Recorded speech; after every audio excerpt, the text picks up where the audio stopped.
सभी को very very good evening. Atomic structure से मैं शुरुआत करने जा रहा हूं और एटॉमिक स्ट्रक्चर से इसलिए भी शुरुआत कर रहा हूं कि बहुत सारे लोगों की डिमांड भी थी कि हम लोग लाइव सेशन में आकर के जो प्रॉपर तरीके से डिस्कशन हो सके वो करें।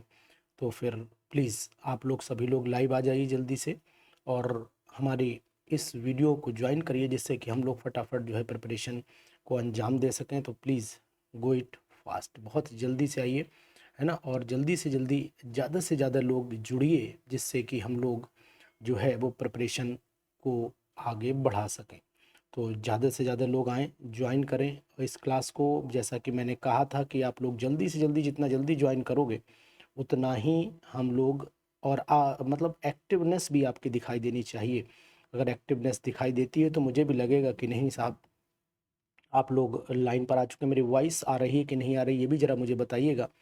वॉइस की जानकारी भी आप देते रहिए जिससे कि हम आपको परफेक्ट ये बता पाएँ कि आखिरकार हम जो बोल रहे हैं वो आप तक पहुंच रहा है या नहीं पहुंच रहा है। तो प्लीज़ ज्वाइन इट फास्ट, बहुत जल्दी जल्दी ज्वाइन करिए, सभी लोग ज्वाइन करिए, है ना। ज्वाइन करिए जल्दी से क्लास को। देखें कौन कौन आ चुका है, फटाफट एक बार हेलो हाय करिए तो फिर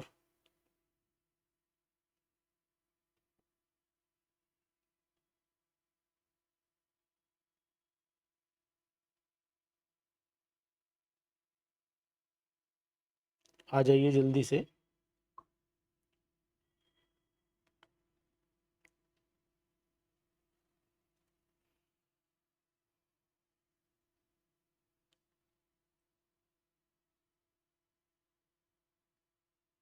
गुड मॉर्निंग शुभेंदु, आ जाइए जल्दी से। शुभेंदु जी को वेरी वेरी गुड मॉर्निंग। मेरी वॉइस शायद आप तक पहुंच रही होगी चैटिंग बॉक्स में। कंचन मौर्य को भी वेरी वेरी गुड इवनिंग। जो लोग आ चुके हैं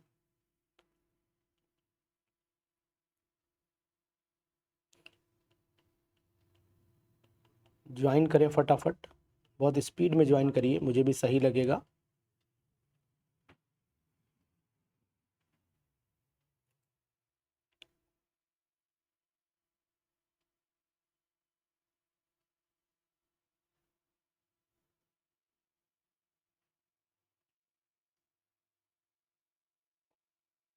good morning to all of you. Rajni Kumari very very good morning.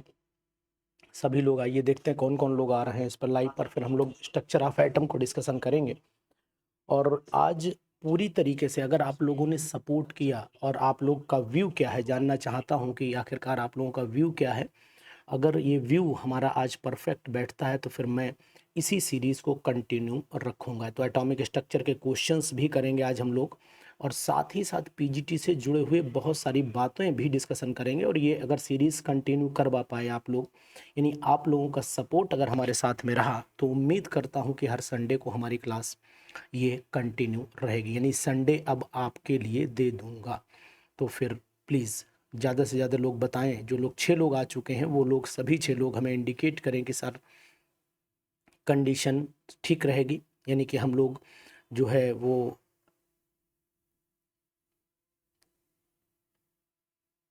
जी। रजनी जी बताइए। डीएस धर्मेंद्र शायद नाम है आपका, जहाँ तक मुझे याद है। शेयर कर दीजिए अपने ग्रुप में, वीडियो को शेयर कर दीजिए अपने ग्रुप में जिससे कि ज़्यादा से ज़्यादा लोग ज्वाइन कर पाएँ। अभी तक मात्र 6 लोग हैं। मैं क्वेश्चंस भी आपको दिखा देता हूं कि मैं क्वेश्चन भी आपके सामने डिस्कशन करूंगा। तो ध्यान दीजिएगा, क्वेश्चन भी अपलोडेड है, आप बिल्कुल टेंशन ना लीजिए, टेंशन ना लीजिए, क्वेश्चन भी अपलोडेड है हमारे साथ में। तो इस तरीके से हम इन क्वेश्चंस को भी डिस्कशन करेंगे। 5-6 लोग हैं मात्र। चलिए शेयर कर दीजिए वीडियो को जिससे ज़्यादा से ज़्यादा लोग ज्वाइन करें।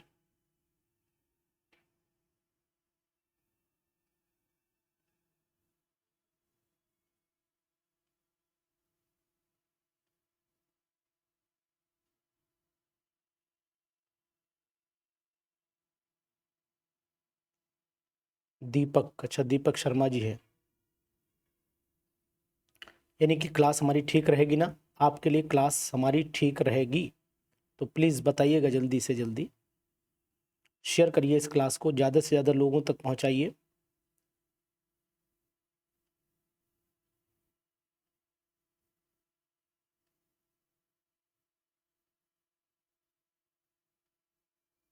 आ जाने दीजिए, अभी शुरुआत कर रहा हूँ, बिल्कुल वेट करिए थोड़ा सा, मात्र ज़्यादा नहीं, थोड़ा सा वेट करवाऊँगा आपको, क्योंकि अगर आप ज्वाइन कर पाते हैं तो मुझे लगता है कि बहुत बेनिफिट होगा, आपको बहुत बेनिफिट होगा। तो आप ज्वाइन करिए।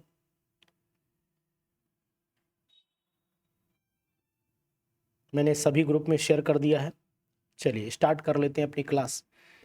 बाकी लोग आते रहेंगे और ज्वाइन करते रहेंगे, तो प्लीज़ कोऑपरेशन पूरा रखिएगा, कोऑपरेशन पूरा रखिएगा तो हमें भी अच्छा लगेगा जी। ज़रा अपनी चैटिंग सामने रख लेता हूँ जी। देखिए हम लोगों ने क्या काम करना है, सबसे पहले हम आपको कुछ इम्पोर्टेंट बातें ऐसी हैं जो बता देते हैं कि हम लोगों को कौन कौन सी चीज़ें ध्यान रखनी पड़ेंगी। जो चीज़ें ध्यान रखनी उन पर पहले डिस्कशन कर लेते हैं, फिर आगे बढ़ लेते हैं। देखिए स्ट्रक्चर ऑफ एटम पढ़ने से पहले हमको कुछ ऐसे टॉपिक जरूर ध्यान रखने चाहिए, जो ऐसी बातें जरूर ध्यान रखनी चाहिए जो हमारे एग्जामिनेशन में काम आती हैं। जैसे कि अगर मैं आपसे बात करता हूँ कि देखिए ये मैं आपसे कहूँ कि इलेक्ट्रॉन का मास निकालना और ये सब चीज़ें तो नॉर्मल 11th-12th में आप लोग जानते ही हैं और पढ़ाते ही हैं। ठीक है, मनु उपाध्याय को very very good evening, good morning. तो अब हम लोग सबसे पहले एक पेपर में क्वेश्चन पूछा गया था कि भाई ये बताइए ई अपॉन एम रेशियो कितना होता है। तो मैं आपको इंडिकेशन करके बताऊंगा कि ई अपॉन एम रेशियो की वैल्यू डायरेक्ट भी पूछी गई बहुत सारे एग्जामिनेशंस में। तो लगभग याद रखिए 1.76 इंटू 10⁸ होती है, कोलाम पर ग्राम होती है। यही वैल्यू है और आप लोग अपना सजेशन भी दीजिएगा। ठीक है, मनोपाध्याय बाकी लोगों को शेयर करिए और जल्दी से जल्दी कहिए कि ज्वाइन करें। तो E/M रेशियो निकाला गया और E/M रेशियो से आपने इलेक्ट्रॉन के मास की भी गणना की होगी। तो M की वैल्यू जो आती है वो 9.11 इंटू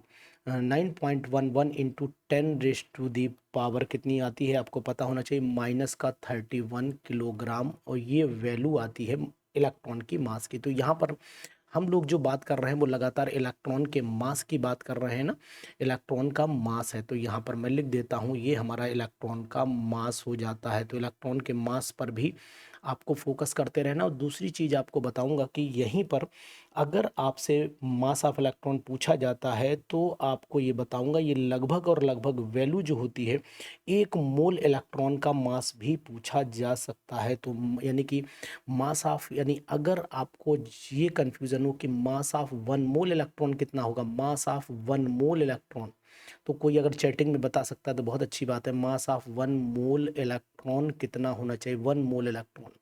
तो 1 मोल इलेक्ट्रॉन का लगभग और लगभग मेरे हिसाब से जो आना चाहिए, डिवीज़न करने के बाद 55 मिलीग्राम के आसपास आना चाहिए, 55 मिलीग्राम के लमसम आना चाहिए।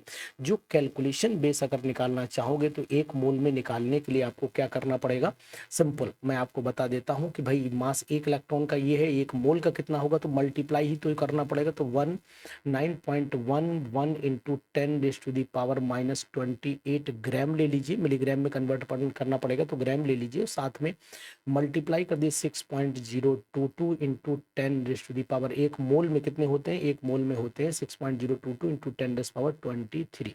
इससे मल्टीप्लाई कर दी तो लगभग वैल्यू 6 54 ग्राम मैंने अंदाज से लिख दी है ना। 0.55 मिलीग्राम आप लिख रहे हैं, तो अब चेक कर लीजिएगा, 0.55 मिलीग्राम आप लिख रहे हैं अंजनी कुमार जी, कोई बात नहीं, मैंने 55 मिलीग्राम लिखी हुई है। मैंने जनरली इसको मल्टीप्लाई करने के बाद वैल्यू लिखी हुई है, तो आप एक बार चेक कर लीजिएगा क्या क्या वैल्यू यही आ रही है नहीं आ रही। चलिए ये तो एक नॉर्मल सी बात हो गई, ठीक है, नॉर्मल सी बात हो गई। लेकिन मैं अब आपको एक जानकारी जो इम्पोर्टेंट देने जा रहा हूँ वो नोट करिएगा। देखिए सबसे पहले पीजीटीज में जो पूछे गए, ये तो एक नॉर्मल क्वेश्चंस है जो आपसे पूछे जा सकते हैं।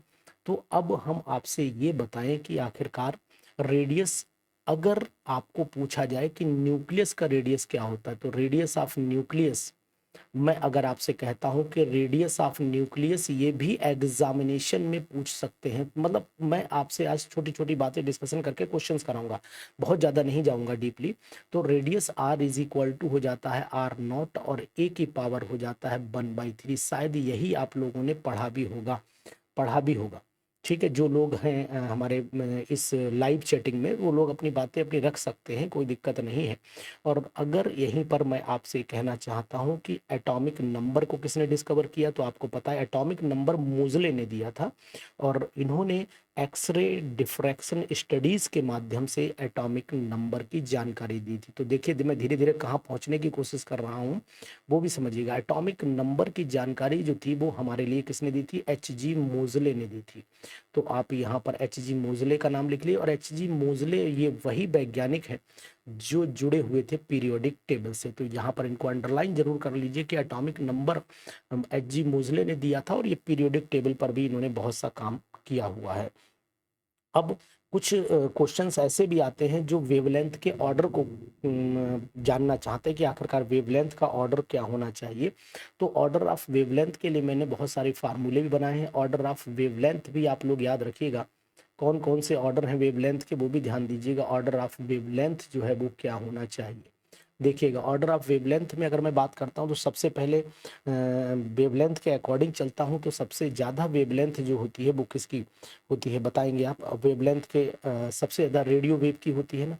तो सबसे ज़्यादा वेवलेंथ आपकी रेडियो वेव की होती है। उसके बाद आप बताएंगे तो फिर माइक्रोवेव की होती है ना। रेडियो होता है, उसके बाद माइक्रो होता है, उसके बाद आईआर होता है मतलब इंफ्रारेड होता है, उसके बाद आपका विजिबल हो जाता है। तो यहाँ पर मैं विजिबल रेडिएशंस लिख देता हूँ। उसके बाद यूवी अल्ट्रा वायलेट रेडिएशन हो जाता है, फिर आपका एक्सरे रेडिएशन आ जाता है और एक्सरे के बाद में गामा रेज आ जाती हैं और गामा रेज के बाद में आपका आता है कॉस्मिक रेज।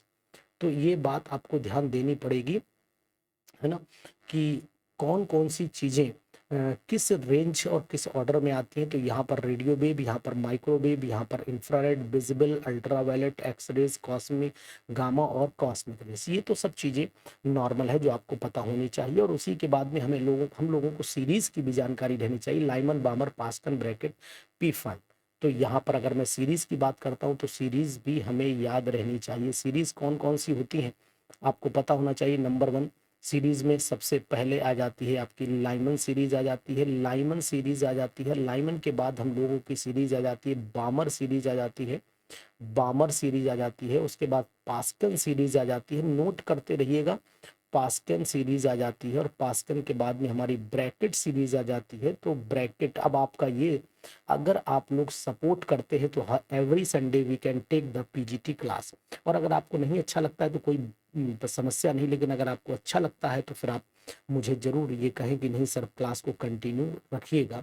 तो मुझे लगेगा कि नहीं आपका सपोर्ट भी हमारे साथ है। पी फंड जो होता है, पी फंड सीरीज, यहाँ पर आपको पता होना चाहिए N1 की वैल्यू 1 होती है, यहाँ पर N1 की वैल्यू 2 होती है, यहाँ पर लाइमन, बामर, पास्कन, ब्रैकेट, यानी कि N1 की वैल्यू यहाँ पर 3 हो गई, यहाँ N1 की वैल्यू 4 हो गई, यहाँ N1 की वैल्यू 5 हो गई। अब N2 की वैल्यू अगर आप निकालेंगे तो N2 की वैल्यू अब आसानी से आप निकाल सकते हैं। N2 की वैल्यू में कोई प्रॉब्लम आपको नहीं आएगी कि यहाँ पर 2 हो जाएगा, यहाँ पर अब आपका 3 हो जाएगा, यहाँ पर 4, यहाँ पर 5 और यहाँ पर 6।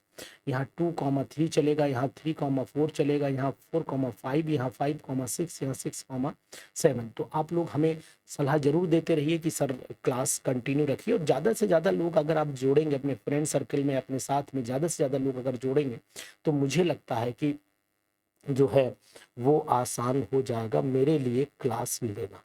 अगर मैं आपसे ये क्लास कंटिन्यू करवा पाया और आपने मुझसे करवा पाई तो फिर मान के चलिए कि आपका पीजीटी में जो सिलेक्शन है वो बहुत आसान हो जाएगा। एक तो ये, और दूसरी चीज़ें आपको पता भी होना चाहिए बोहर मॉडल जो है वो किस के लिए सफल हुआ था, किसके लिए अप्लाई किया था बोहर मॉडल।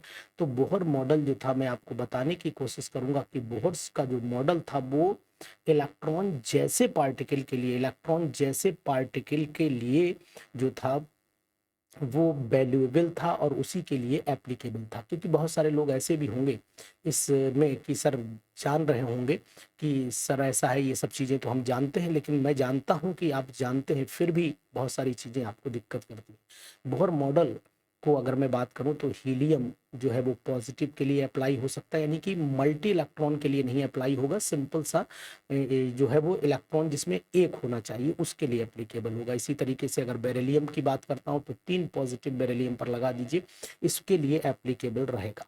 तो बहुत सारे लोगों का मुझे सपोर्ट, बहुत सारे लोगों का मुझे प्यार चाहिए, और अगर ये प्यार आपका हमारे साथ में बरकरार रहा तो ये क्लास लंबी चलेगी और तब तक चलेगी जब तक कि पीजीटी नहीं होगा। यानी कि every Sunday is for PGT examination and I will support 100% for PGT aspirants, ये भी आप जान लीजिए, ठीक है ना। तो आप लोगों का अगर यही प्यार हमें इस तरीके से मिलता रहेगा तो मुझे अच्छा लगेगा। अब हम लोग बोहर मॉडल से आगे बढ़ते, एक चीज आपको बताने की कोशिश करूंगा, नंबर ऑफ स्पेक्ट्रल लाइन पर भी पीजीटी, ये भी पीजीटी में क्वेश्चन है, ये भी पीजीटी में क्वेश्चन पूछा गया और ये भी पीजीटी में। आप पुराना पेपर उठाइए, अनुसर की बातों को ध्यान दीजिए कि number of the spectral line पूछी गई, तो यहाँ पर मैं नंबर ऑफ स्पेक्ट्रल लाइन की बात करता हूँ, number of spectral line, spectral lines, ठीक है, नंबर ऑफ स्पेक्ट्रल लाइंस। अब नंबर ऑफ स्पेक्ट्रल लाइंस के लिए फार्मूला आपको n ब्रैकेट में n-1/2 हो जाता है, तो इससे नंबर ऑफ लाइंस हम हाइड्रोजन स्पेक्ट्रम की पता कर लेते हैं, और n क्या है, number of outermost shell माना जाता है यहाँ पर, ठीक है। ये बात आप जरूर ध्यान दीजिएगा। और स्पेक्ट्रो, अगर आपसे पूछा जाए कि वो कौन सा इंस्ट्रूमेंट है जिससे सोलर स्पेक्ट्रम को रिकॉर्ड किया जाता है, ये क्वेश्चन आ सकता है, संभावना पूरी है। स्पेक्ट्रोस्कोपी से भी जुड़ जाता है ये क्वेश्चन। कौन सा इंस्ट्रूमेंट है, यहाँ पर आप बताने की कोशिश करिए, कौन सा इंस्ट्रूमेंट है, कौन सा इंस्ट्रूमेंट है, कौन सा इंस्ट्रूमेंट है, कौन सा इंस्ट्रूमेंट है जिससे जिससे हम लोग क्या पता करते हैं, हाइड्रोजन स्पेक्ट्रम को पता करते हैं, जिससे हाइड्रोजन स्पेक्ट्रम की जानकारी ली जाती है, हाइड्रोजन स्पेक्ट्रम की जानकारी ली जाती है, हाइड्रोजन स्पेक्ट्रम बताइए की जानकारी ली जाती है, बताइएगा, जानकारी, जानकारी ली जाती है, ली जाती है, जी बताएं।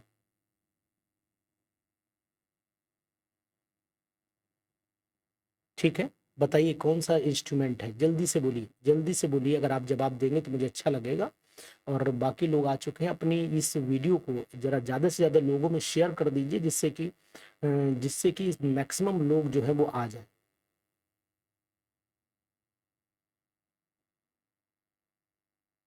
मैं भी मैसेज डाल देता हूँ, मैं भी मैसेज डाल देता हूँ।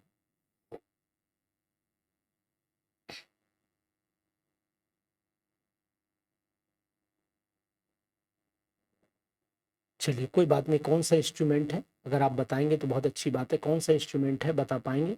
आपका इंतजार है, मुझे आपके जवाब का इंतजार है कि कौन सा इंस्ट्रूमेंट है। वैसे मैं आपको बताने की कोशिश करूंगा, स्पेक्ट्रोमीटर जो होता है, यहाँ पर मैं जानकारी देता हूँ। स्पेक्ट्रोमीटर, स्पेक्ट्रोमीटर जो होता है, इससे हम लोग पता करते हैं। तो यहाँ पर मैं स्पेक्ट्रोमीटर लिख देता हूँ, आंसर में स्पेक्ट्रोमीटर लिख देता हूँ, और साथ ही साथ इसको हम लोग स्पेक्ट्रोग्राफ भी बोलते हैं, तो ब्रैकेट में हम लोग इसे स्पेक्ट्रोग्राफ भी बोल सकते हैं। तो दोनों आंसर अगर मिल जाते हैं, दोनों में से कोई भी आंसर मिलता है तो फिर सुशील क्या लिखा है, लॉगिन नहीं हो रहा है सर, लॉगिन नहीं हो रहा है, कोई बात नहीं, आप ऐसा करिए, दोबारा लॉगिन करिए, लॉगिन हो जाएगा, परेशान आप ना होइए, लॉगिन दोबारा करिए, दोबारा लॉगिन हो जाएगा 100%, ठीक है।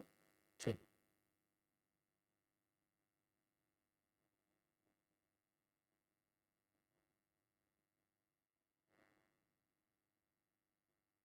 Spectrometer, very good, nice. अब देखिए कुछ चीजें जो हैं, एक होता है cut off potential. What is the meaning of cut off potential? तो यहाँ पर क्वेश्चन बन जाता है कि कट ऑफ पोटेंशियल क्या होता है, बहुत ही इंपॉर्टेंट है। तो यहाँ मैं लिख देता हूँ कट ऑफ पोटेंशियल। अब आपको जानकारी देना है कि भैया ये कट ऑफ पोटेंशियल क्या होता है, तो ये भी क्वेश्चन के फॉर्म में आपके सामने आ सकता है। बड़ा बड़ा इंपॉर्टेंट चीज़ें हैं जो एग्जामिनेशन में आपको मदद करेंगी। तो आपको बता देता हूँ कि कट ऑफ पोटेंशियल जो होता है वो नेगेटिव पोटेंशियल होता है, जब फोटो इलेक्ट्रिक करंट जो है वो जीरो हो जाता है। तो यहाँ पर मैं लिख देता हूँ the potential at which, the potential at विच, ये नेगेटिव होता है तो नेगेटिव पोटेंशियल लिख देता हूँ, the negative potential, the negative, the negative potential at which, potential at which photo electric current जो है वो जीरो हो जाता है, एट विच photo electric current, photo electric current becomes zero. बहुत ही इंपॉर्टेंट है, कभी कभी जो है वो ये क्वेश्चन परेशान करता है, लोग जीरो ऑप्शन न लगा करके ऑप्शन कहीं और लगा देते हैं, ठीक है। तो ये चीज ध्यान दीजिएगा।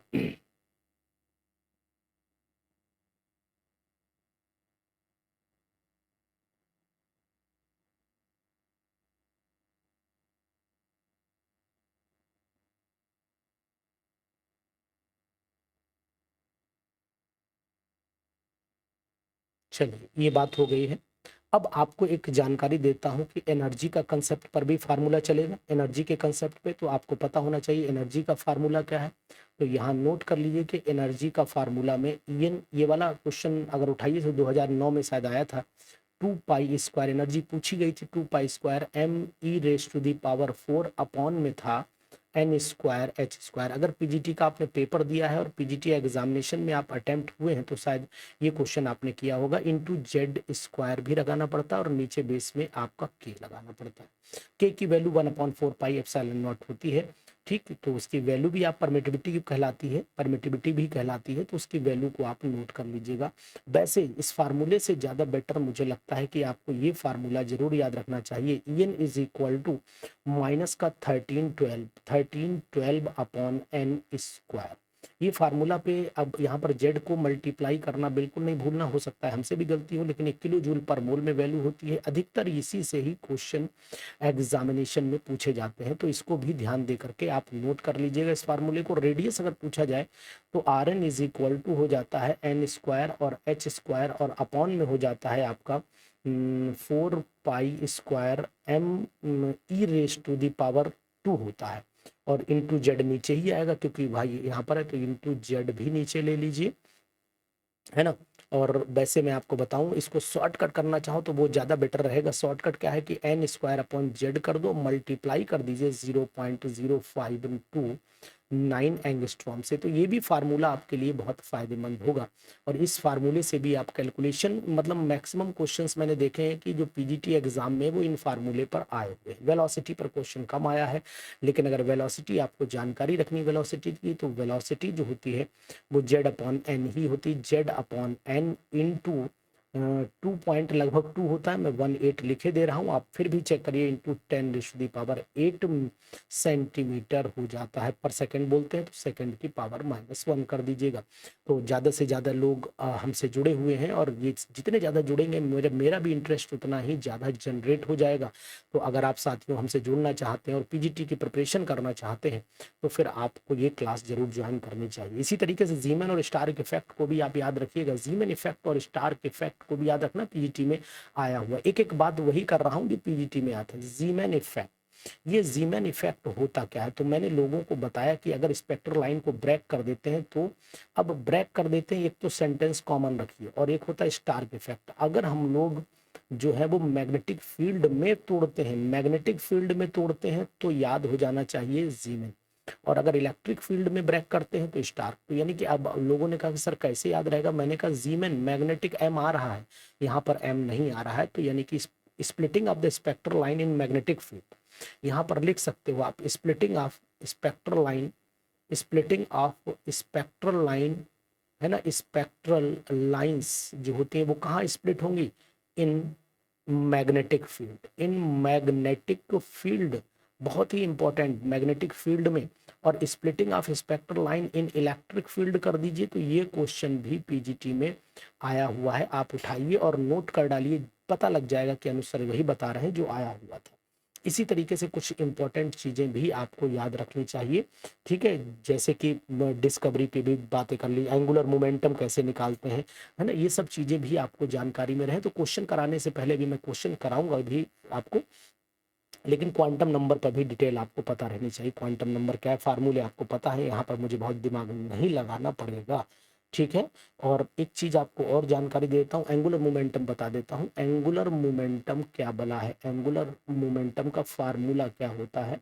तो angular momentum, spin angular momentum भी होता है, एंगुलर मोमेंटम भी होता है। तो यहाँ पर हो जाता है आपका L ब्रैकेट में L+1 और बाहर होता है h/2 इस पर भी क्वेश्चन पीजीटीज में आए हुए हैं। अगर आप नोट कर पा रहे हैं तो इसमें भी क्वेश्चन पीजीटीज पर आए हुए हैं। और 2010 के पेपर में देखिए, 2013 के पेपर में भी आया हुआ है, तो वो भी चेक कर सकते हैं। मैग्नेटिक स्पिन एंगुलर मोमेंटम को अगर निकालते हैं तो यहाँ पर मैं लिख देता हूँ spin angular momentum, spin angular momentum, ठीक है। तो स्पिन एंगुलर मोमेंटम के लिए कुछ नहीं करना है, यहाँ पर s लेना और ब्रैकेट में s+1 h/2 ले लेना। यहाँ पर L है, यहाँ पर S है, यही एक डिफरेंस बहुत बड़ा है। और अगर आप मान लीजिए केबल मैग्नेटिक मोमेंट निकालना चाहते हैं, भाई अगर मान लीजिए मेरा मन केबल मैग्नेटिक मोमेंट निकालने का है, तो मैग्नेटिक मोमेंट कैसे निकलेगा ये बात भी आपको पता रहे, अंडर रूट ये फार्मूला भी आपको पता रहना चाहिए। म्यू इज इक्वल टू होता है, इसे म्यू से रिप्रेजेंट करते हैं, म्यू से रिप्रेजेंट करते हैं तो रूट में क्या होगा, एन और ब्रैकेट में n+2 हो जाएगा।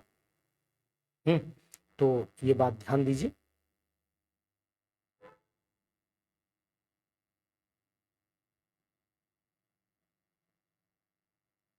ठीक, चलिए इस पर ध्यान दीजिएगा, इस पर भी क्वेश्चन आ सकता है। ये बताइए कि आपको पता है इलेक्ट्रॉन एक ऑर्बिटल में, यानी कि each orbital contains maximum 2 electron, चाहे वो कोई भी हो।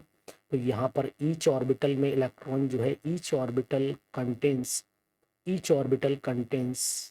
1 इलेक्ट्रॉन, है ना। 1 पेयर लिख देता हूँ, 1 पेयर इलेक्ट्रॉन। एक पेयर का मतलब हो जाता है 2 इलेक्ट्रॉन हर ऑर्बिटल में रहते हैं मैक्सिमम।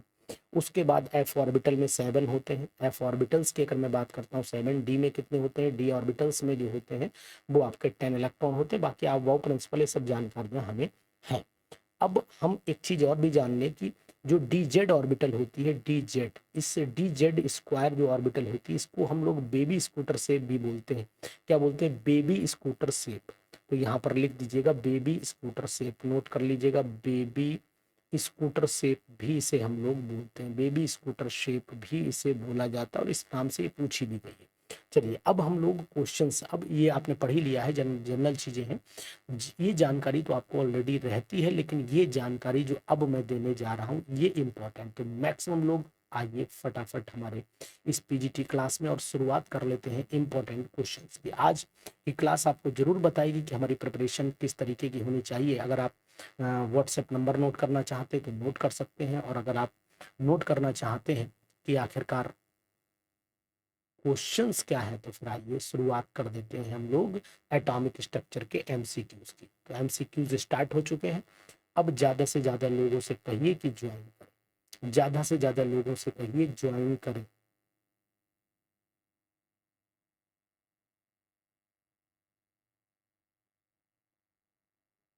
एमसीक्यूज शुरू हो चुके हैं, ज्यादा से ज्यादा लोगों से बताइए, फटाफट ज्वाइन करें, जल्दी से जल्दी ज्वाइन करें।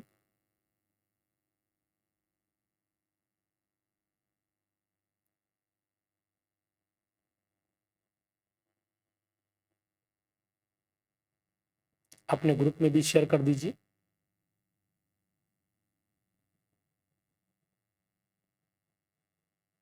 अपने ग्रुप में भी शेयर कर दीजिए।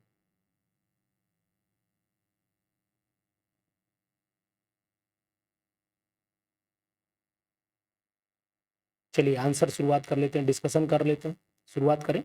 बिल्कुल रेडी, डन। चलिए सबसे पहला क्वेश्चन है द रेडियस ऑफ, देखिए कुछ क्वेश्चंस इजी भी हैं, कुछ क्वेश्चन कठिन भी हैं, तो बिल्कुल भरोसे के साथ में लेटे रहिएगा। ऐसा ना सोचिएगा कि केवल सरल ही है, अच्छे क्वेश्चन भी कराऊंगा, कठिन भी कराऊंगा, सरल भी कराऊंगा, लेकिन ये जितने भी क्वेश्चंस हैं आप लोगों के सपोर्ट के साथ में चलेंगे। अगर आप लोगों ने कम सपोर्ट दिखाया तो फिर हम भी कम सपोर्ट पर ही काम करेंगे। चलो सबसे पहले बात कर लेते हैं क्वेश्चन नंबर 1 की। क्वेश्चन नंबर 1 क्या कह रहा है वो भी आपको बताइए। Radius of an atom, atomic nucleus किस ऑर्डर का होता है रेडियस, जी जवाब दीजिए।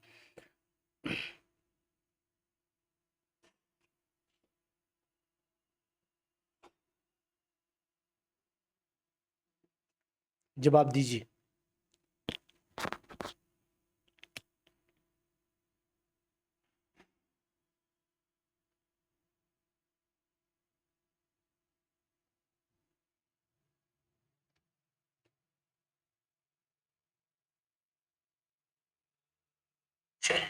सबसे पहला क्वेश्चन है द रेडियस ऑफ, देखिए कुछ क्वेश्चन इजी भी है, कुछ क्वेश्चन कठिन भी है, तो बिल्कुल भरोसे के साथ में बैठे रहिएगा। ऐसा ना सोचिएगा कि केवल सरल ही है, अच्छे क्वेश्चन भी कराऊंगा, कठिन भी कराऊंगा, सरल भी कराऊंगा, लेकिन ये जितने भी क्वेश्चन है आप लोगों के सपोर्ट के साथ में चलेंगे। अगर आप लोगों ने कम सपोर्ट दिखाया तो फिर हम भी कम सपोर्ट पर ही काम करेंगे।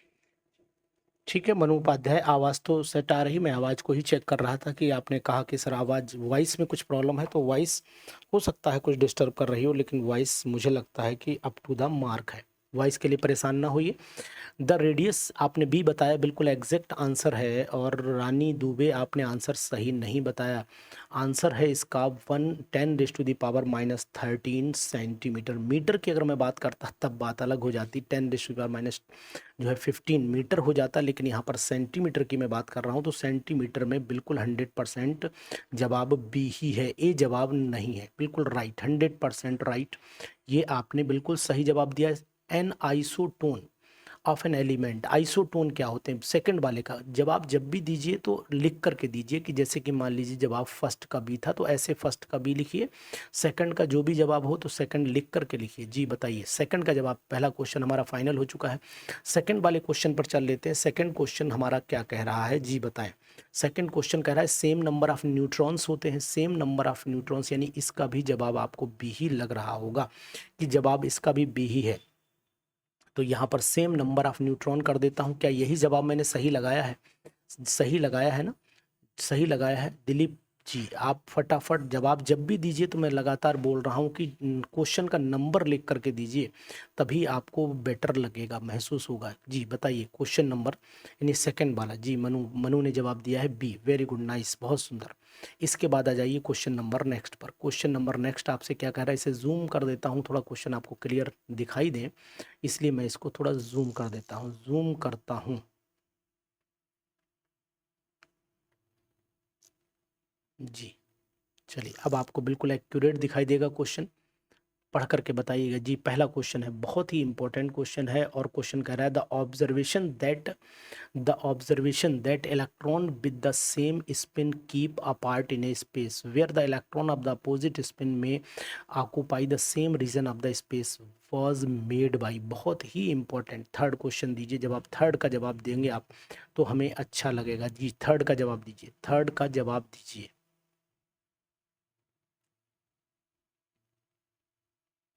जी थर्ड का जवाब दें फटाफट,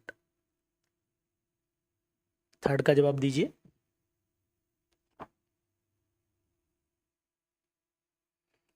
द ऑब्जर्वेशन दैट, यानी कि ये ऑब्जर्वेशन डी ब्रॉगली ने दी थी या हुंड ने दी थी।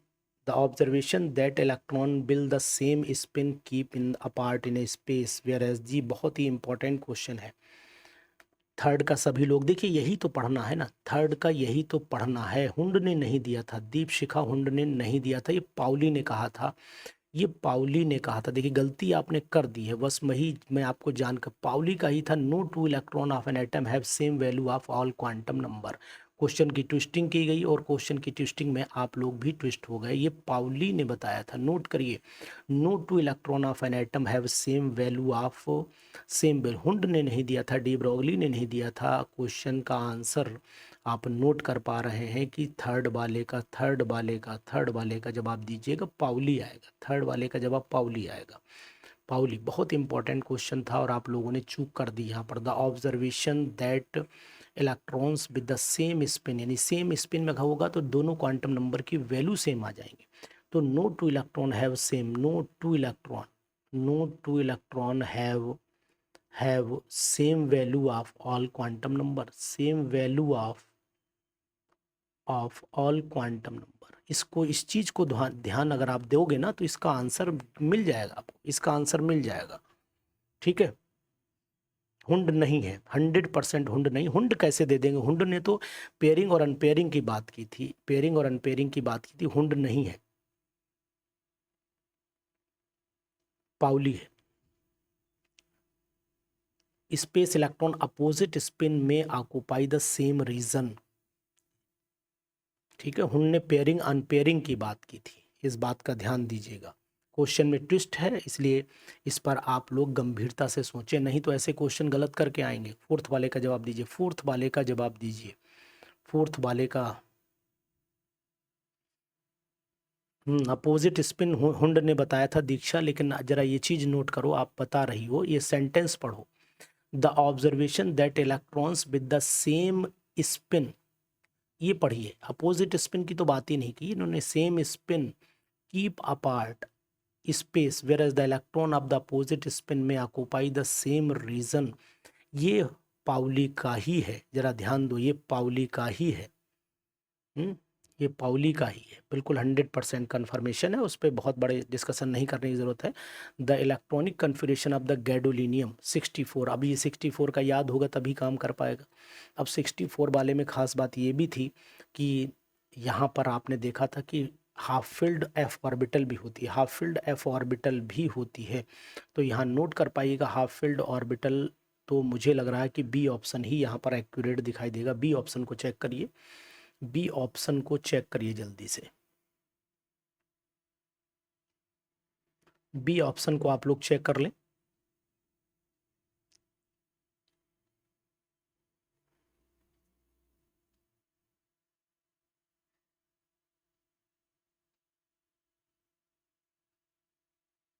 बी ही होगा ना फोर्थ का, फोर्थ का बी होगा। Very good, nice. तो बी ऑप्शन बिल्कुल एक्यूरेट है। चलिए फिफ्थ क्वेश्चन पर आ जाइए। फिफ्थ क्वेश्चन क्या कहता है, फिफ्थ क्वेश्चन पर आइए। फिफ्थ क्वेश्चन क्या कह रहा है, इस पर आप थोड़ा सा ध्यान देंगे जल्दी।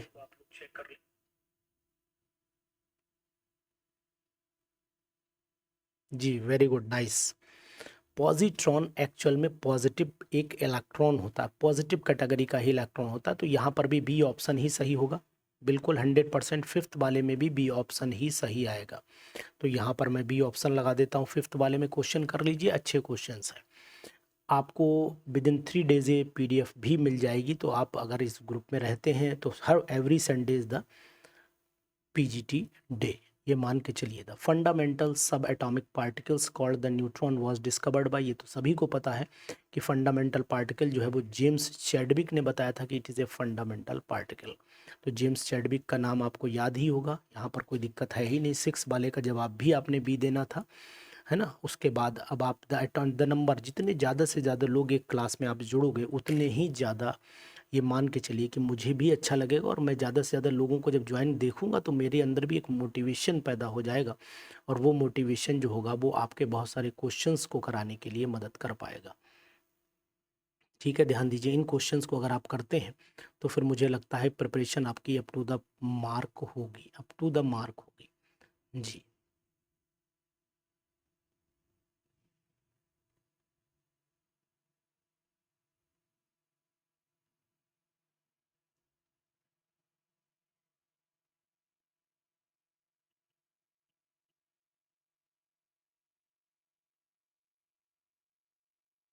ज़्यादा से ज़्यादा लोग जुड़िए, कोशिश कर रहा हूँ कि आपको बेटर रिजल्ट दे पाऊँ। ठीक है, 6 वाले का जवाब भी हो गया। 7th वाले पर आइए, 7th वाले पर आइए। 7th the number of the neutrons in die positive zinc. Number of the neutrons di positive zinc की अगर मैं बात करता हूँ तो कितने इलेक्ट्रॉन न्यूट्रॉन आ जाएंगे, तो आपको जानकारी आपने डी 7th वाले का डी दिया है, 7th वाले का डी ही होगा, बिल्कुल 100% डी ही होगा। The number of the neutrons in die positive, तो आपको सिंपल सा कहना है कि डाई पॉजिटिव का मतलब प्रोटॉन कम हुए हैं। तो अब जिंक का अगर एटॉमिक मास, यानी कि अगर मैं आपकी बात करता हूँ कि एटॉमिक मास लगभग 65 होता है ना, 65 में से 30 घटा दीजिए, लेकिन यहाँ पर 2 इलेक्ट्रॉन आपके निकल चुके हैं, ये भी आपको ध्यान देना है। डी ही ऑप्शन एक्यूरेट आएगा। तो the number of the neutrons in die positive mass वैसे 65 होता है, लेकिन यहाँ पर इन्होंने 70 जिंक का दिया हुआ है। तो जिंक में से 30 घटा दीजिए, 70 माइनस 30 कर दीजिए, तो एक सिंपल से जवाब आपके पास में आना चाहिए, कितना 40 आ जाएगा। क्योंकि अगर 65 दिया होता तब हम लोग 65 के अकॉर्डिंग ही चलते, लेकिन यहाँ 70 दे दिया है तो 70 के हिसाब से हमें चलना पड़ेगा, है ना। ये बात भी आपको ध्यान देनी पड़ेगी। चलिए very good, nice. Question number next पर आ जाइए। द ड्यूट्रॉन कंटेंस, बहुत ही अच्छा क्वेश्चन, इंपॉर्टेंट क्वेश्चन कि ड्यूट्रॉन आखिरकार क्या होता है, what is the meaning of deuteron. Deuteron क्या होता है, जी बताइए, ड्यूट्रॉन क्या होता है, जल्दी से बोलेंगे आप लोग, ड्यूट्रॉन के बारे में बोलेंगे, ये ड्यूट्रॉन क्या है, what is the meaning of deuteron. बहुत सुंदर, 9th वाले से 8th वाले का जवाब दीजिए।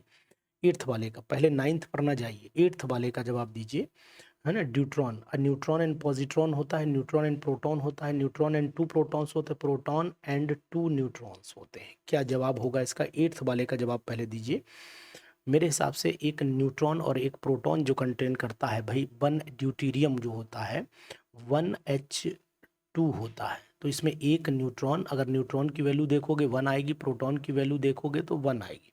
तो फिर यहाँ पर ये बी ऑप्शन हम लोगों को लगा लेना चाहिए, ठीक है ना, बी ऑप्शन एक्यूरेट कर लेना चाहिए। तो यहाँ पर न्यूट्रॉन हो गया एक और एक हो गया आपका प्रोटॉन, तो इस चीज़ का ध्यान दीजिए। इसके बाद बढ़िए आगे।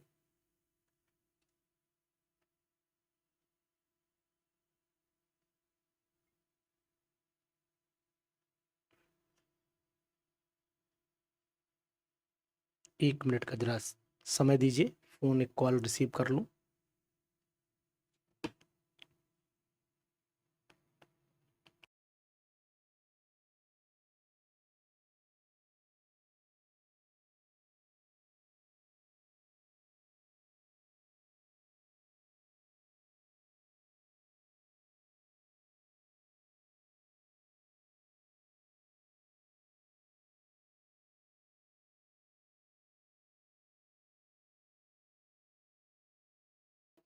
चलिए जी, इसके बाद हम लोग आगे बढ़ लेते हैं नेक्स्ट कंटिन्यूएशन में। और अब क्वेश्चन नंबर 9 पे आ जाइए। 8th पूरा हो गया, बहुत ही सुंदर क्वेश्चन है, बहुत ही अच्छा क्वेश्चन है, क्वेश्चन नंबर 8। इसके बाद रदरफोर्ड स्कैटरिंग एक्सपेरिमेंट जो है वो रिलेटेड था न्यूक्लियस से, तो 9th वाले का तो जवाब फिर ए ही होगा। न्यूक्लियस से जुड़ा हुआ था तो 9th वाले का जवाब आपका ए ही होगा, ये भी 100% श्योर हो गया। चलिए साहब, वेरी गुड, नाइस, बहुत सुंदर दीक्षा। चलो आगे बढ़ जाओ फटाफट और शेयर कर दो ये वीडियो दूसरे लोगों को, जिससे कि ज़्यादा से ज़्यादा लोग जुड़ें। अभी भी समय है, क्योंकि हम चाहते हैं कि जितने ज़्यादा से ज़्यादा लोग जुड़ेंगे उतना ही हमें भी आनंद आएगा जी। उसके बाद क्वेश्चन नंबर 10 पर आ जाइए। क्वेश्चन नंबर 10 क्वेश्चन क्या कह रहा है बताइए। 10 electromagnetic radiation with maximum wavelength. अभी मैंने मैक्सिमम वेवलेंथ पर बात की थी कि मैक्सिमम वेवलेंथ किसकी होगी, मैंने अभी बात की थी। जल्दी से जल्दी बताइए, फटाफट बताइए, बोलिए जल्दी से।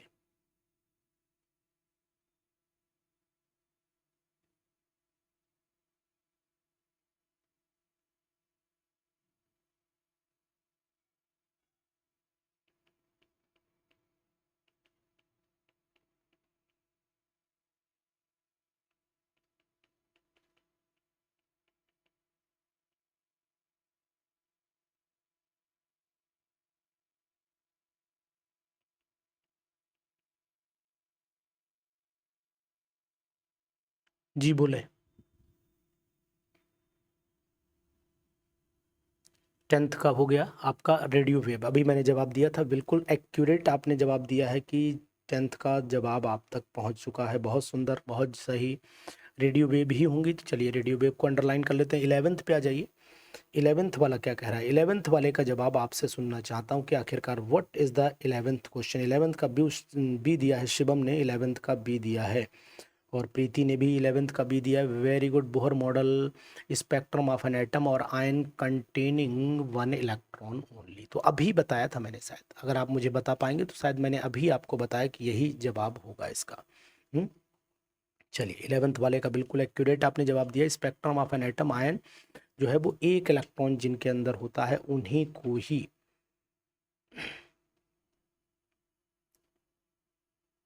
ठीक है।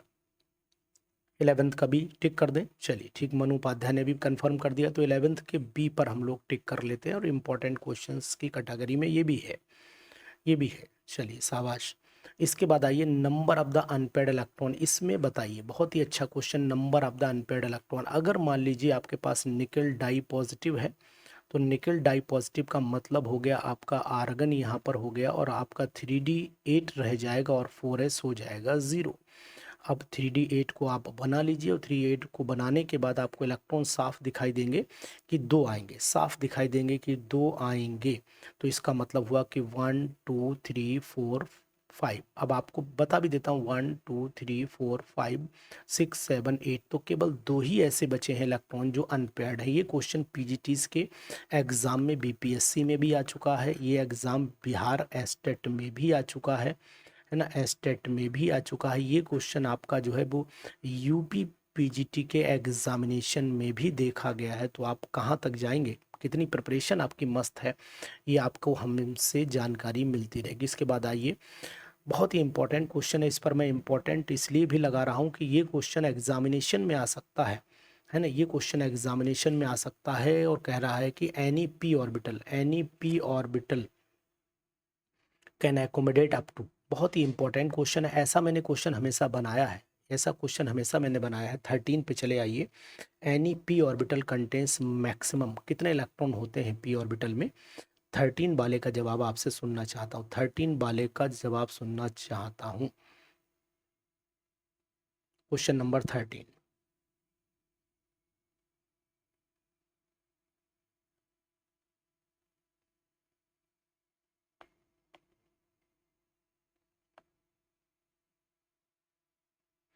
मैंने ये बात पढ़ाई भी है और बताई भी है कि 13 वाले का जवाब डी होगा, 100% डी होगा। डी होगा, 100% डी होगा, क्योंकि मैंने बताया था कि एक ऑर्बिटल में मैक्सिमम 2 ही इलेक्ट्रॉन रहते हैं और दोनों की स्पिन जो होती है वो अपोजिट होती है। तो पी ऑर्बिटल की बात कर रहा है और पी ऑर्बिटल यही होती है। ये टोटल मिला दीजिए तो पी ऑर्बिटल्स, ये बात मैंने हमेशा बताई, ये हमारी है पी ऑर्बिटल्स। अगर मैं नोट कर पा रहा हूँ तो ये है पी ऑर्बिटल्स और ये एक सिंगल वाली है पी ऑर्बिटल। तो यहाँ पर ध्यान देने वाली बात है, गलती हो सकती है, गलती हो सकती है, पी ऑर्बिटल। तो ये बात ध्यान दीजिएगा।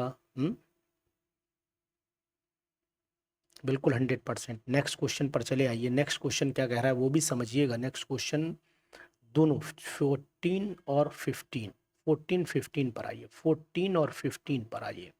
बहुत ही इंपॉर्टेंट क्वेश्चन। 14 15 पर आइए। गौरी जवाब दे रही 6, बेटा 6 नहीं होंगे इलेक्ट्रॉन, 6 नहीं होंगे। 14, the principal quantum number of an atom is related to, ये साइज बताता है। बिल्कुल 100% साइज बताता है, ये साइज बताता है।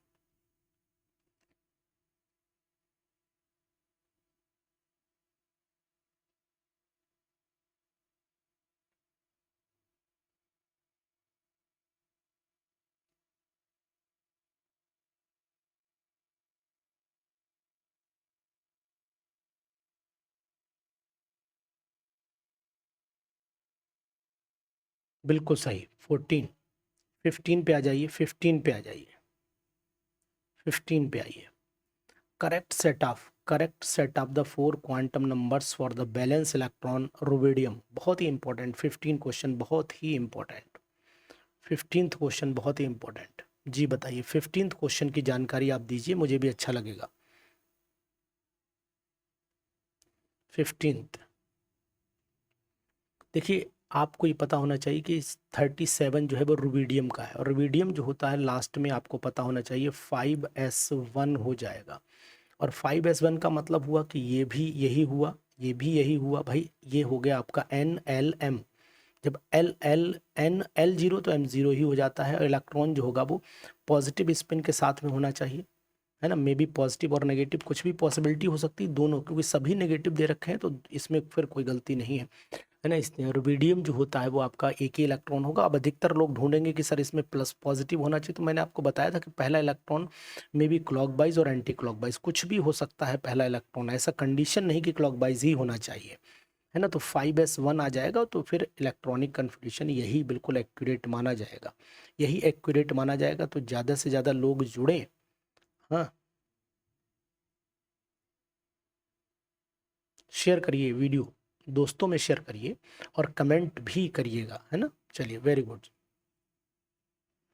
16 पर आइए, 16 क्वेश्चंस पर आइए। 16 कह रहा है एटॉमिक एटम्स में regarded as comprising of proton, neutron and electron if the mass attributed to the neutron were halved. अगर मास इसका आधा कर दिया जाता है, ठीक है, टू इलेक्ट्रॉन, इलेक्ट्रॉन के कंपेरिजन, है ना, attributed to the electron were double. अच्छा, इलेक्ट्रॉन दोगुना हो जाएगा। The atomic mass of carbon 612 would be, क्या होना चाहिए? तो जवाब इनमें से रिमेन अप्रॉक्सीमेटली सेम रहेगा, तो ये तो नहीं हुआ, सेम नहीं रहेगा। बी अप्रॉक्सीमेटली डबल, ये भी डबल भी नहीं, ये दो ऑप्शन तो नहीं है। पढ़ लीजिए एक बार, दोबारा पढ़ लीजिए, दोबारा पढ़िए क्वेश्चंस को, जल्दी से पढ़िए दोबारा। बहुत ही इंपॉर्टेंट क्वेश्चन है, बहुत ही दमदार क्वेश्चन है ये वाला, आ सकता है यार, बहुत ही इंपॉर्टेंट क्वेश्चन। पढ़ लीजिए। अगर मैं आपसे कहना चाहूँ, कैलकुलेशन करना चाहते हैं, चलिए इसका कैलकुलेशन कर लेते हैं, है ना। जब कैलकुलेशन करेंगे तो बेटर हो जाएगा। आप जानते हैं 6 कार्बन 12 अगर हमारे पास में है तो यहाँ पर प्रोटॉन कितने हुए, प्रोटॉन भी हमारे पास में 6 हुए और न्यूट्रॉन भी हमारे पास में 6 हुए। देखें इसका जवाब कौन दे पाते हैं, कौन लोग दे पाते हैं इसका जवाब, पहले ये जानना चाहता हूँ। पी भी हुए, 6 भी हुए।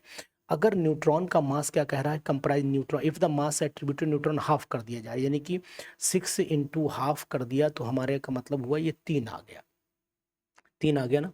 तो इसका मतलब 3 एएमयू मान लीजिए एटॉमिक मास यूनिट, और इलेक्ट्रॉन का मास लगभग नेग्लिजिबल होता है। तो इसका मतलब ये हुआ कि अगर मैं आपसे कहूँ कि नया मास क्या होगा, न्यू मास जो निकल के आएगा, न्यू मास, अगर इलेक्ट्रॉन का मास हाफ करो उससे कोई मतलब नहीं बनेगा।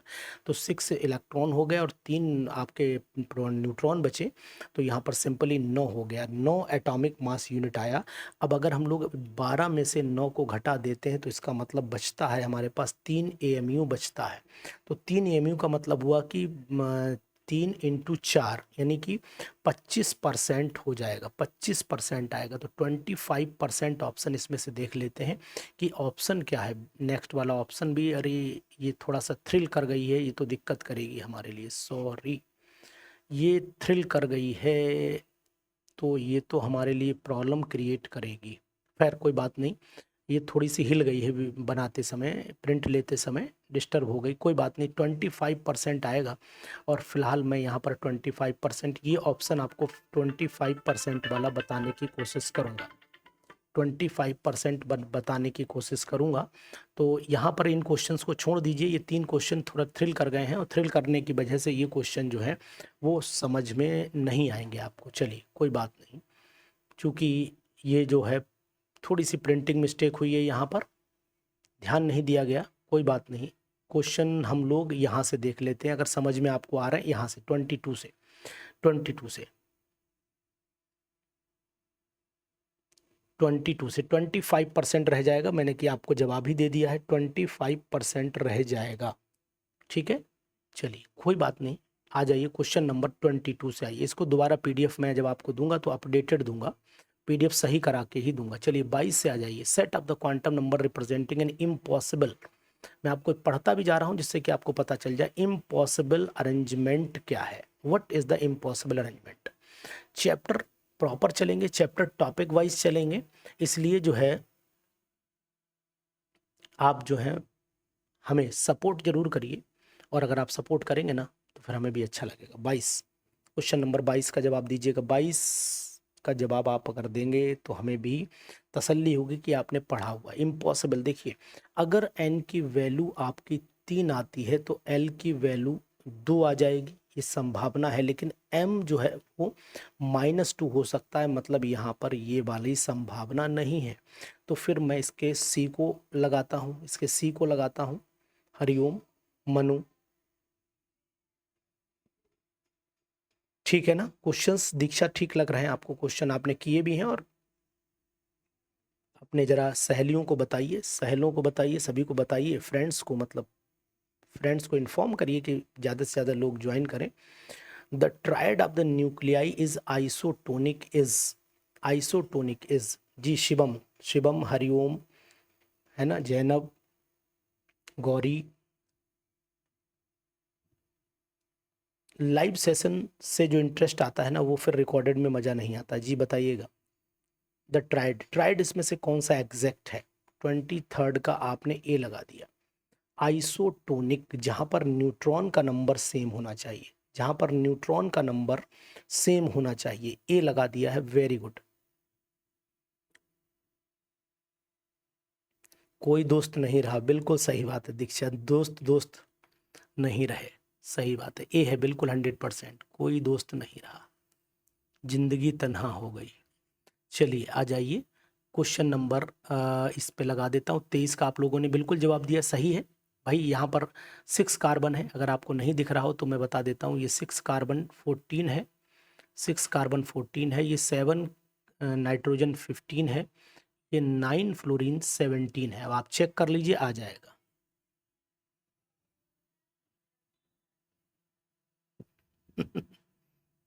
ठीक, वेरी गुड, नाइस, चलो अच्छा लगता है, ऐसी बातें करते रहे तो थोड़ा सा हंसी भी आ जाती है, इसी बहाने कम से कम कोई जो है बोल तो रहा है।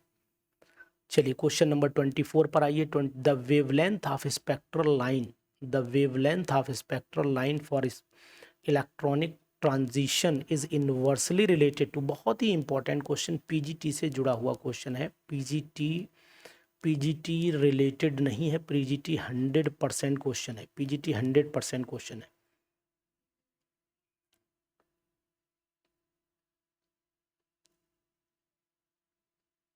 जी बताइए।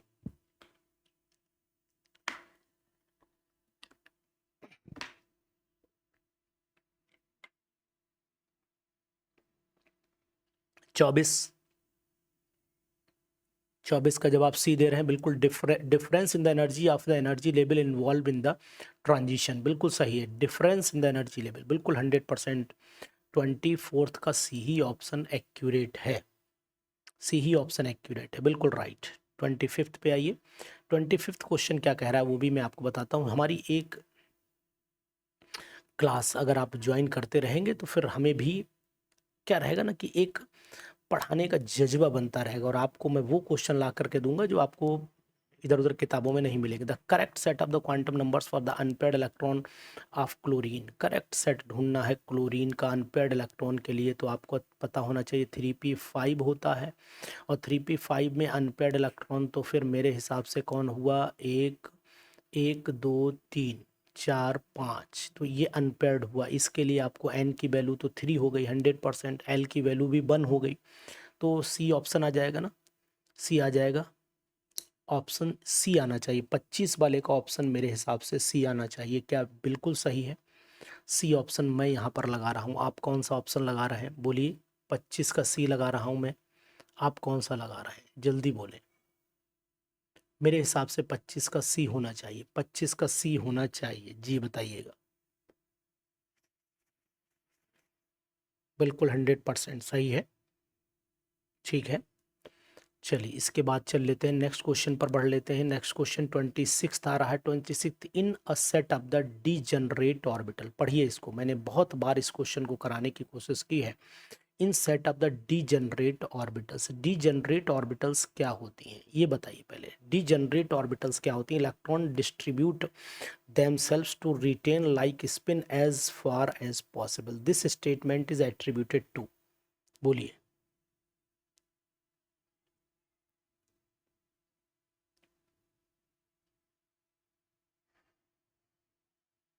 पहले 26 का आंसर्स हम लोग बाद में देखेंगे, हम जानना चाहते हैं कि इसका मीनिंग क्या हुआ। In a set of degenerate orbitals the electron distribute themselves to retain the like spins as far as possible, this statement is attributed to, ये क्या बताना चाहता है स्टेटमेंट? हमें लग रहा है ये भी थ्रिल की गई होगी, ये भी थ्रिल होगी। अगर हो गई तो ये पॉसिबिलिटीज है थ्रिल होने की, क्योंकि उधर थ्रिल हुआ है, इधर भी थ्रिल ज़्यादा नहीं हुआ है।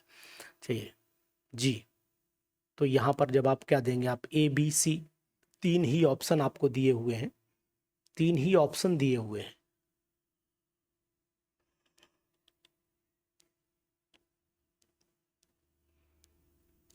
भाई डीजनरेट ऑर्बिटल्स की अगर मैं बात करता हूँ तो डीजनरेट ऑर्बिटल पहले हुंड रूल होना चाहिए। अनमोल यादव बिल्कुल सही कह रहे हैं, हुंड्स रूल होना चाहिए। तो हुंड्स रूल की अगर मैं बात करता हूँ तो हुंड्स रूल में या तो डीजनरेट पेयरिंग और अनपेयरिंग के ऊपर ही डिपेंडेंट होती है, पेयरिंग और अनपेयरिंग के ऊपर ही डिपेंडेंट होता है हुंड्स रूल। तो यहाँ पर ध्यान दीजिएगा, क्वेश्चन की ट्विस्टिंग को समझने की कोशिश करिएगा। डीजनरेट का मतलब है कि एनर्जी लेवल से बात होगी, और एनर्जी लेवल में अधिकतर लोग अफवाह को कंसीडर करेंगे, लेकिन डीजनरेट एनर्जी लेवल को मैक्सिमम मल्टीप्लिसिटी रूल ही फॉलो करता है सेम एनर्जी लेवल में, है ना। तो यहाँ पर ऑप्शन आप सी ही लगाइएगा, सी लगाइएगा, बिल्कुल 100% सी लगाइएगा। The maximum number of the electron in the subshell is given by the expression. The maximum number of electron कैसे निकालते हैं? 27 वाले का जवाब आप दे पाएंगे, 27 वाले का जवाब दे पाएंगे। 4l+2 से ही निकालते हैं maximum number of the electron in subshell, subshell में पूछ रहा है तो 4l, यानी कि ये 4 है, 4l+2 से ही निकालते हैं, 4l+2 से ही हम लोग जवाब निकालेंगे। ध्यान दीजिए 4l+2 से ही जवाब निकालेंगे। बहुत ही इंपॉर्टेंट क्वेश्चन है, जल्दी करिए, फटाफट करिए, 28 करिए बस, क्योंकि हम लोग लास्ट मोमेंट में हैं। क्वेश्चंस मैंने आपको बताया। Electronic configuration of niobium, niobium 41, niobium 41 का इलेक्ट्रॉनिक कॉन्फ़िगरेशन क्या होगा। नियोबियम आता किस में है, पहले तो आपको ये पता होना चाहिए। बताएंगे नियोबियम किस में आता है, एनबी किस में आता है।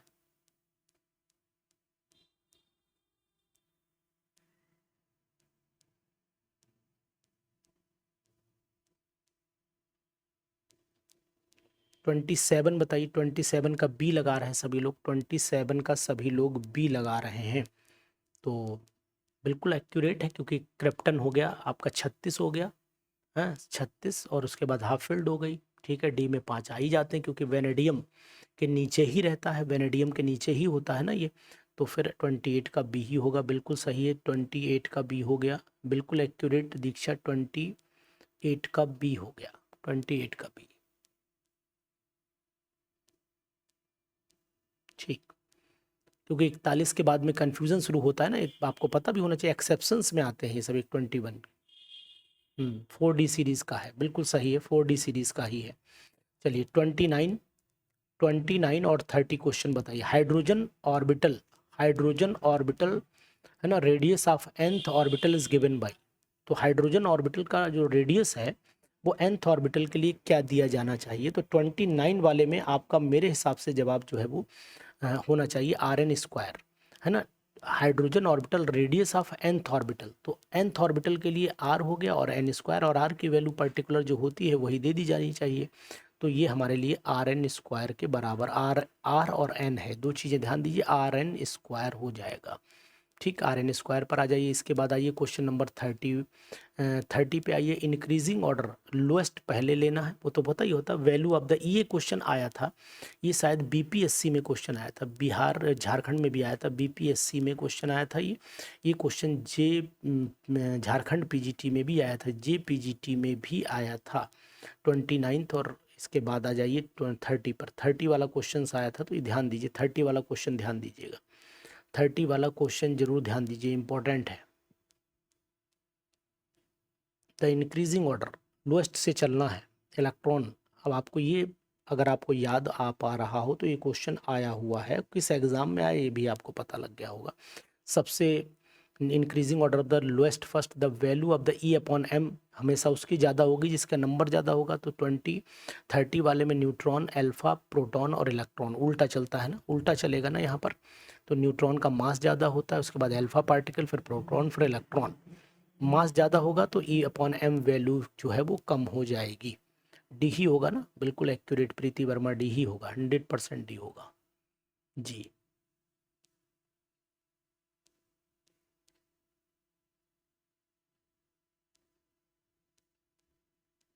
ठीक, चलिए क्वेश्चन नंबर 31 पर आइए। क्वेश्चन नंबर 31 पर आइए। विच of the following electron transitions in hydrogen atom will require the largest amount of energy. Which of the following, which of the following electron transitions in hydrogen atom will require the largest amount of energy। कहाँ पर largest amount of energy की ज़रूरत पड़ेगी। तो फिर आपको option होना चाहिए, सबसे इलेक्ट्रॉन को रिमूव करना है, न्यूक्लियस के पास जो इलेक्ट्रॉन होगा, न्यूक्लियस के पास जो इलेक्ट्रॉन होगा उसके लिए सबसे ज़्यादा। विच of the following electron transition, तो यहाँ से यहाँ जाने के लिए सबसे ज़्यादा एनर्जी चाहिए। तो यहाँ पर तो फिर ए ही ऑप्शन हुआ, फिर ऑप्शन तो ए ही हुआ। ऑप्शन भाई, जब पास में यहाँ से यहाँ जाओगे तो न्यूक्लियस के पास इलेक्ट्रॉन है, और न्यूक्लियस के पास जब इलेक्ट्रॉन है फिर मान के चलिए कि बहुत ही मुश्किल पड़ेगा, बहुत मुश्किल पड़ेगा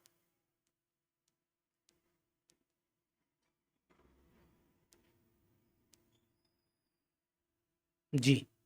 आइए 32 वाले पे आइए। 32, which of the following statements is not correct for an electron that has the quantum number n is equal to 4, m is equal to 2। Not correct पूछ रहा है, ध्यान दीजिएगा, नॉट करेक्ट की बात कर रहा है। तो नॉट करेक्ट पे चले जाइएगा, नॉट करेक्ट में ऑप्शन जरा ढूंढ लीजिए, है ना।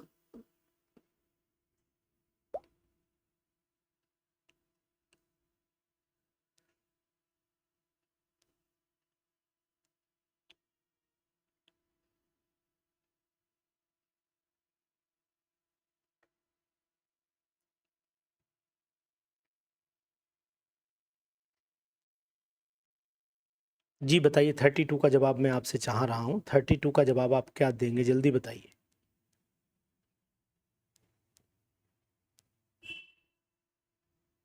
32 का जवाब बताइए। तो मेरे हिसाब से 32 में जो आना चाहिए ऑप्शन, द इलेक्ट्रॉन में have the quantum number. L की वैल्यू इतनी पॉसिबल, 3 तो एल हो ही नहीं सकता क्योंकि एम ही 2 है। जब एम 2 है तो एल फिर 3 हो सकता है क्या? 0 1 2 3।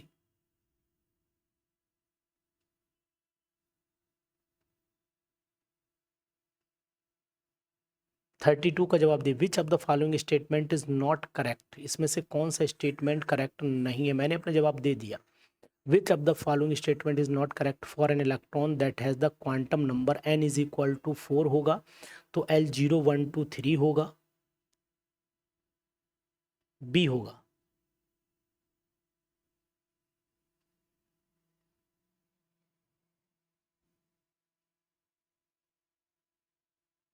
सी 32 का जवाब दीजिए। 32 का बी दे रहे हैं बहुत सारे लोग जवाब। चलिए मैं अब आपको समझाने की कोशिश करता हूँ, समझाने की कोशिश करूंगा क्योंकि ये क्वेश्चन थोड़ा ट्विस्टिंग में जाएगा और ये परेशान आपको कर सकता है। ध्यान दीजिएगा। अगर विच of the following statement is not correct for an electron that has the quantum number 4। अगर एक इलेक्ट्रॉन जिसका n की वैल्यू अगर 4 आ रही है तो L की वैल्यू आपकी 0 भी हो सकती है, 1 भी हो सकती है, 2 भी हो सकती है, 3 भी हो सकती है, पॉसिबल है।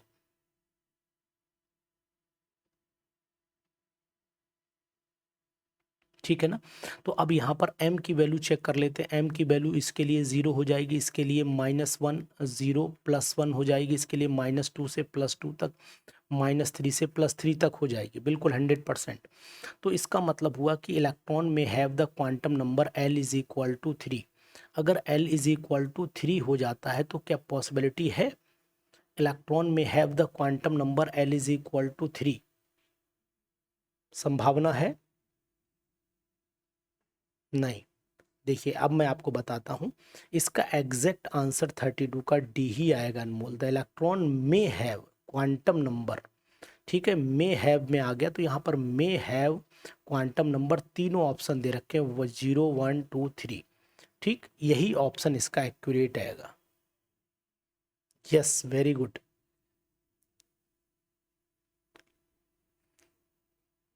डी में ही दो नहीं आएगा, बिल्कुल एक्यूरेट है। डी में ही दो नहीं आएगा, बिल्कुल 100% आप सही बोल रहे हैं। चलिए ठीक है। इसके बाद आइए क्वेश्चन नंबर 33 पर। Very very important question, PGT exams में बहुत ही इंपॉर्टेंट है। पीजीटी एग्जाम्स क्वेश्चन है, पीजीटी एग्जाम ओरिएंटेड क्वेश्चन भी आप इसे मान लीजिए।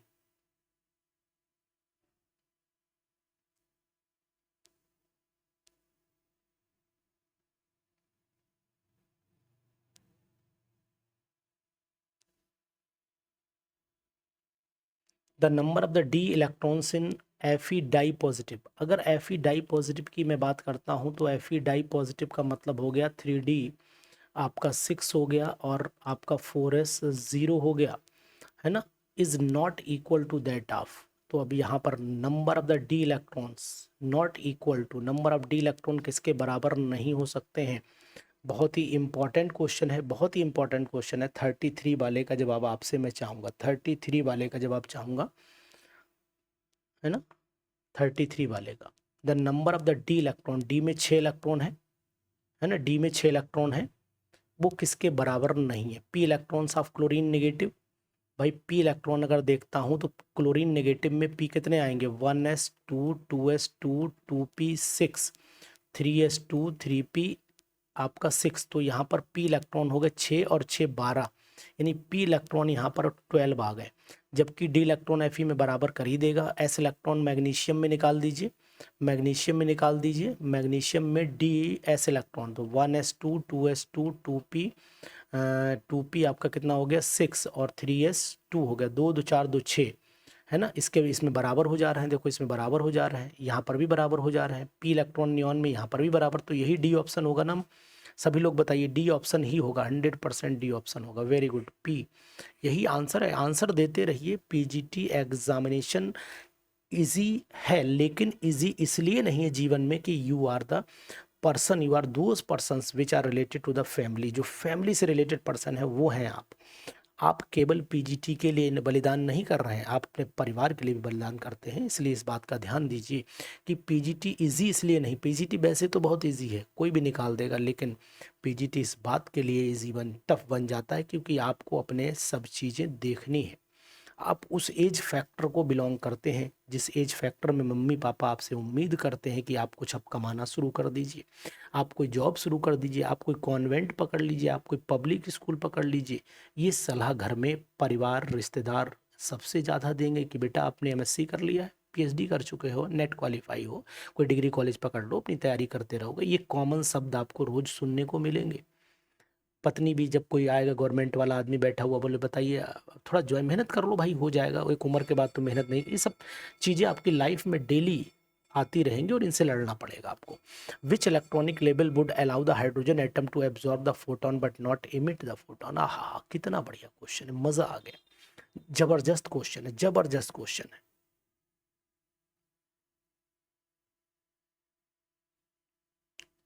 यहाँ से इमिट नहीं हो पाएगा, यहाँ से इमिट नहीं हो पाएगा। ठीक है।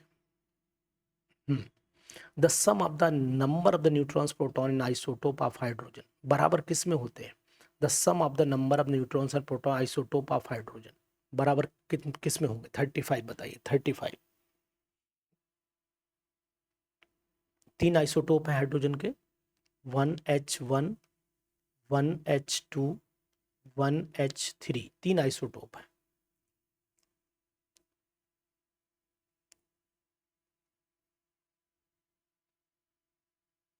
थर्टी फाइव का ए बता रहे हैं आप लोग।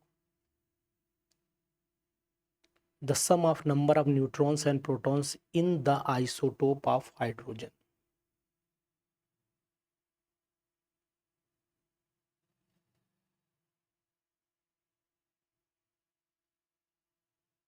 इसमें होगा 1H1 sum of the neutron, तो न्यूट्रॉन यहाँ पर 1 + 0, प्रोटॉन हो गया, न्यूट्रॉन 0 हो गया, है ना?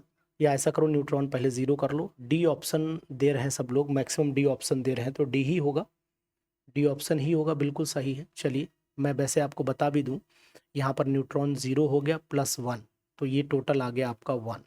यहाँ पर न्यूट्रॉन कितना हो गया? 1, प्रोटॉन 1, तो यहाँ पर 2 आ गया। यहाँ पर 2 आ गया, ठीक है। और यहाँ पर आ गया आपका, यहाँ पर नेक्स्ट वाली सिचुएशन में निकालिए, 1 + 2 मतलब यहाँ पर 3 आ गया। तो इसका मतलब हुआ कि आपका जो जवाब आना चाहिए वो क्या आना चाहिए? The sum of the number of the neutrons and protons in an isotope of hydrogen, 3 आना चाहिए। ठीक,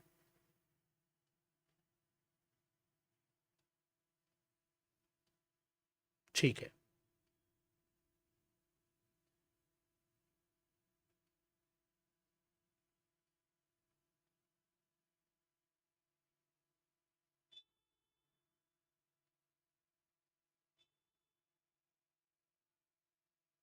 बिल्कुल सही, जोड़ लीजिए, 1 + 2 + 3, 3 2 5 1 6, 6 आएगा ना? देखिए, sum of number of neutrons and protons जोड़ने, सम जोड़ना है, 6 ही आएगा, 100% 6 आएगा, यही आएगा जी।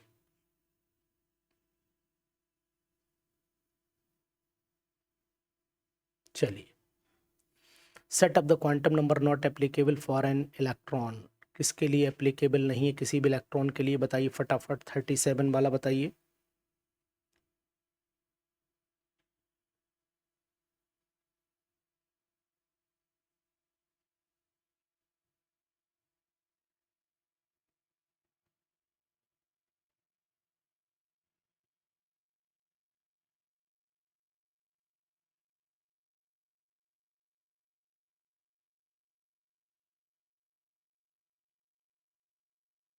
जी बताइए, set of the quantum number not applicable for an electron in an atom is 36। ए होगा, बिल्कुल सही, क्योंकि एन 1 है तो एल कभी भी 1 नहीं हो सकता, यही होगा, यही गलत है। यही गलत है। ठीक है, चलिए, बिल्कुल एक्यूरेट, 100% राइट। और अब आता है आपके सामने ये आखिरी क्वेश्चन। जी बताइए, दोनों क्वेश्चंस बताइए फटाफट। 37 वाला भी बताइए।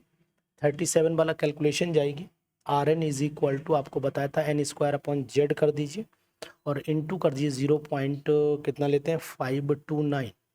तो यहाँ वैल्यू पुट कर दीजिए, वैल्यू पुट कर दीजिए। यहाँ पर एन की वैल्यू कितनी रखनी पड़ेगी, the radius of hydrogen atom the ground state का मतलब 1 स्क्वायर हो गया अपॉन जेड, मतलब जेड भी कितना हो जाता है, लिथियम लिया है तो 3 हो गया, इंटू 0.529, तो 3 एक कम 3 तो 0.1 समथिंग जाना चाहिए, यानी कि 37 का जवाब जो है वो 0.1 समथिंग, तो केवल एक ही ऑप्शन आ रहा है, 37 का जवाब सी ही आ रहा है, बिल्कुल एक्यूरेट सी ही आएगा, क्योंकि लमसम मैंने एक आइडिया लगाया 0.1 आएगा तो यही है।